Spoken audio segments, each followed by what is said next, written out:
Did you know that in Greek mythology, a woman helped a man become a legend, and he repaid her by marrying someone else? Her name was Medea. When Jason came to her kingdom searching for the Golden Fleece, he had no real plan. No way through the fire-breathing bulls. No way past the dragon that never slept. Without Medea, he dies on the first day. But Medea was a sorceress, and she was also in love, so she gave him everything. Magic potions, secret knowledge. She even killed her own brother and scattered his body into the sea to slow her father's ship so Jason could escape. She left her home, her family, her entire life. For him, they built a life together, had children together. Then Jason decided a political marriage to a Corinthian princess would be more useful. He told Medea she should be grateful for everything he had given her. She didn't argue. She didn't beg. She sent the princess a poisoned dress. She burned his future down completely. Jason didn't create a villain. He finished one.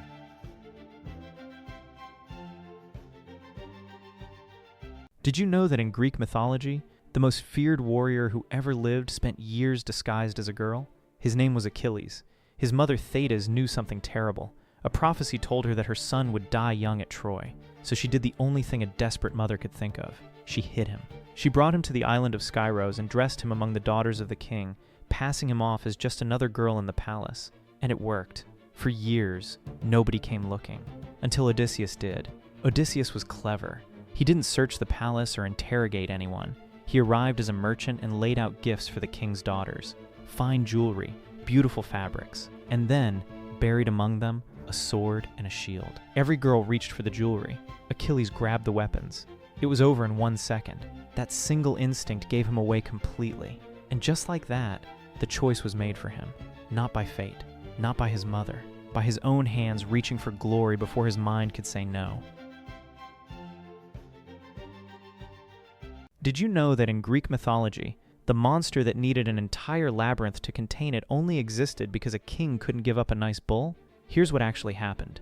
Poseidon sent King Minos a gift, a perfect, snow-white bull, divine and magnificent. The deal was simple. Sacrifice it back to him. That's it. Minos looked at the bull. Then he looked at his own herds, and he thought, you know what? I'll keep this one. He swapped it out for a regular animal and hoped Poseidon wouldn't notice.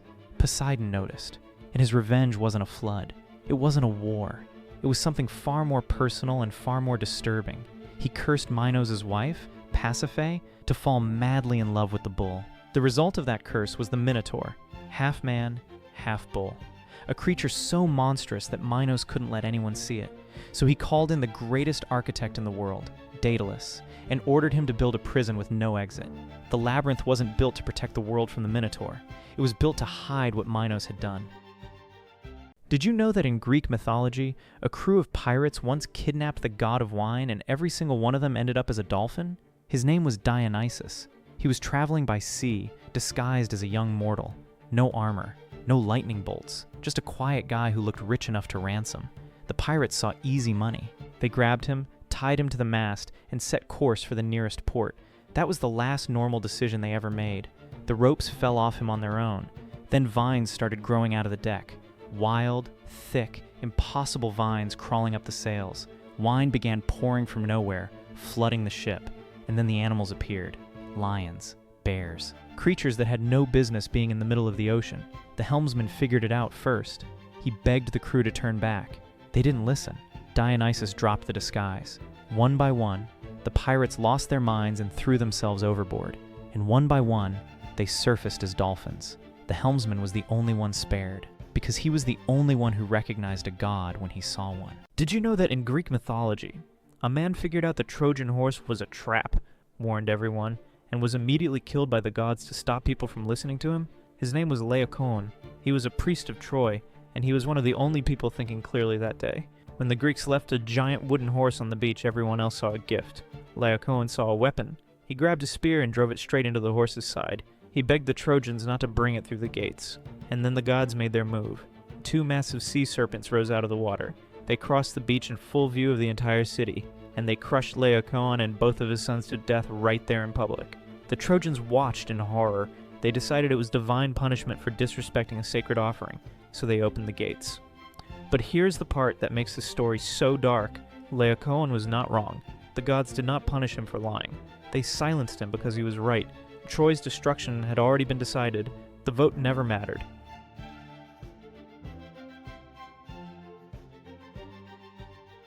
Did you know that in Greek mythology, a mortal woman won a weaving contest against Athena and got turned into a spider for it? Her name was Arachne. She was a weaver so gifted that people said her talent had to be a gift from Athena herself. Arachne laughed at that. She said her hands were her own and she would prove it. So Athena showed up. They competed side by side, loom against loom. Athena wove the gods in their glory. Majestic, powerful, perfect. Arachne wove the truth. Zeus disguising himself to assault mortal women. Poseidon doing the same. God after god, scandal after scandal, all rendered in flawless, undeniable detail. Every thread was perfect. Athena walked over and inspected the work. She could not find a single flaw, so she destroyed it. She grabbed the tapestry and tore it apart. Then she struck Arachne across the face. Arachne, in her shame and rage, tried to hang herself. Athena stopped her, not out of mercy. She just had a different punishment in mind. She transformed Arachne into a spider, condemned to weave forever, but never again to show the world what she knows. The crime was never losing. The crime was being right. Did you know that in Greek mythology, a goddess begged Zeus to make her lover immortal and accidentally cursed him to something worse than death? Her name was Eos, goddess of the dawn. Every morning she rose to pull the sun across the sky, and every morning she did it for him. A mortal man named Tithonus, the most beautiful human she had ever seen. She loved him so much it scared her, so she went to Zeus and begged for one thing: eternal life for Tithonus. Zeus granted it, and that was the problem. She forgot to ask for eternal youth. At first, nothing changed, but then the years came. Slowly, then all at once. Tithonus aged. His hair went white, his body bent, his skin thinned to paper, and still he kept living, because that was the deal. Eos stayed exactly the same, ageless, radiant, watching the man she chose disappear inside a body that refused to let him go. One missing word. That was all it took.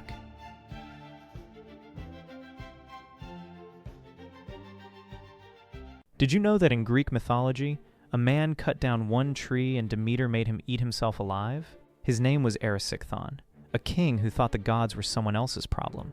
One day he decided to clear a forest to build a banquet hall. The forest belonged to Demeter, her sacred grove. The trees were her temples, and right in the center stood an ancient oak wrapped in offerings and prayers. His men refused to touch it, so he grabbed the axe himself. Demeter didn't strike him down. She didn't turn him to stone or drown him in a flood. She did something worse.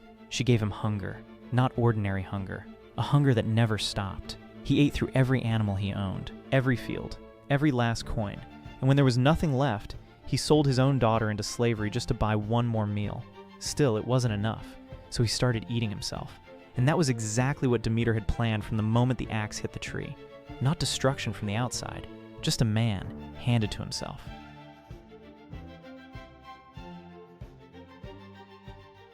Did you know that in Greek mythology, Zeus turned his girlfriend into a cow to protect himself from his wife? Her name was Io. She was a priestess. She had done nothing wrong. But Zeus wanted her, so that was enough. When Hera grew suspicious, Zeus panicked and transformed Io into a white cow on the spot. Not to save her, to save himself. Hera wasn't fooled. She smiled, asked for the cow as a gift, and Zeus handed Io over without a fight. Hera then chained her to a tree and set a giant named Argus to guard her. Argus had 100 eyes. He never slept, not even one eye at a time. Zeus eventually sent Hermes to kill Argus and free her. But that wasn't mercy. That was Zeus cleaning up his own mess. Because the moment Io was free, Hera sent a gadfly to sting her, relentlessly, forever. Io ran screaming across entire continents, driven mad by the pain. She never got rescued. She just kept running. The gods were fine. Io was the one who paid for all of it. Did you know that in Greek mythology, the only person Artemis ever truly loved was killed by her own arrow? Her name was the goddess of the hunt, untouchable, cold. She let no one close. But Orion was different. He was the greatest hunter alive, and somehow he became her companion, the one person she actually wanted around. For a goddess who had sworn off the entire concept of love, that meant everything.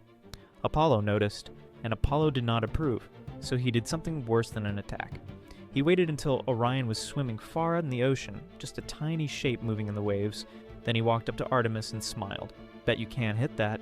Artemis never missed. She pulled back her bow, and she didn't miss this time either. She didn't find out what she had done until the body washed ashore. There is no record of what she said. Some grief is too heavy for words. She placed him in the sky. Every star, exactly where he stood. Not as a tribute, as a proof that Apollo could take everything except the memory.